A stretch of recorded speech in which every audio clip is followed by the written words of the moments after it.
Hello everyone, my name is Dr. Ruben St. Laurent. I'm a functional neurologist or clinician here at Pro Neuro Health.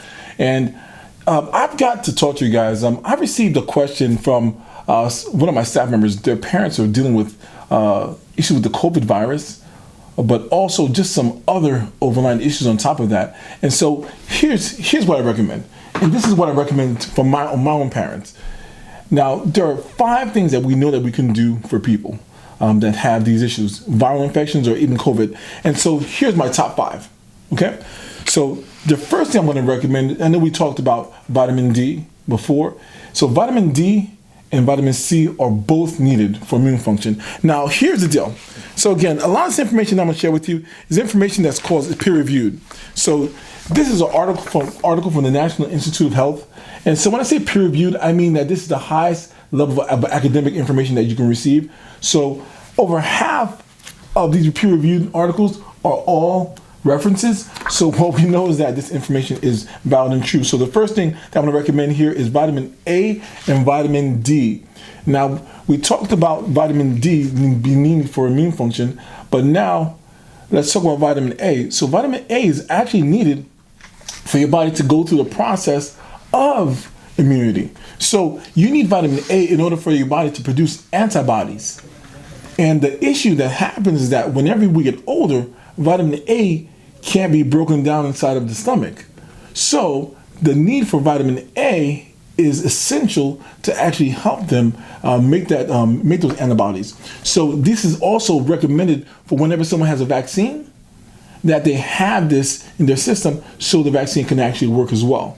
So vitamin A and give vitamin D. So the next thing I'm going to recommend is vitamin C. So again, vitamin C and immunity. This is another peer-reviewed article of 26 pages on vitamin C and its immune function. And what we know that vitamin C does is it increases the acidity inside of your gastrointestinal system. And the reason why that's important is because many times if your GI system can't break down nutrients, the first thing that it can't do is it can't actually produce iron efficiently, and that can't bind and cause your red blood cells to function well. And also on top of that, vitamin C can't do its immune function necessary to actually beat the virus. And we know that viruses hate vitamin C because of the acidic qualities, but also the qualities that build up the immune system.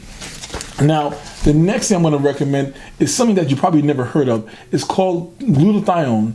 Now, it's spelled Glutathione.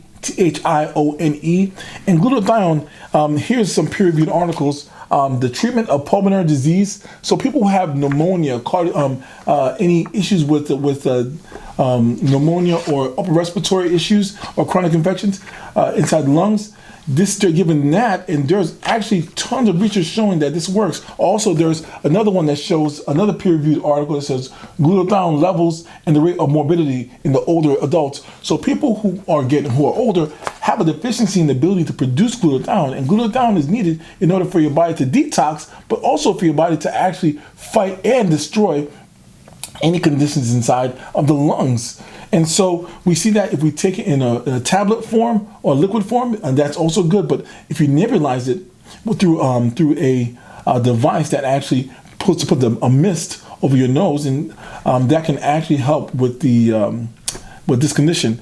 And also on top of that, I'm going to recommend that they take EPA and DHA. Now, these are essential fatty acids. EPA is an eicosapentaenoic acid, and this is we see tons of research showing that it has a great benefit for cardiovascular issues. And the main reason why I bring this up is because 74.6% of the people who passed away have had a comorbidity of cardiovascular issues. That means that people that died of COVID, we see that about 74% of these people have actually had also cardiovascular issues. So getting that EPA inside their system is also vital.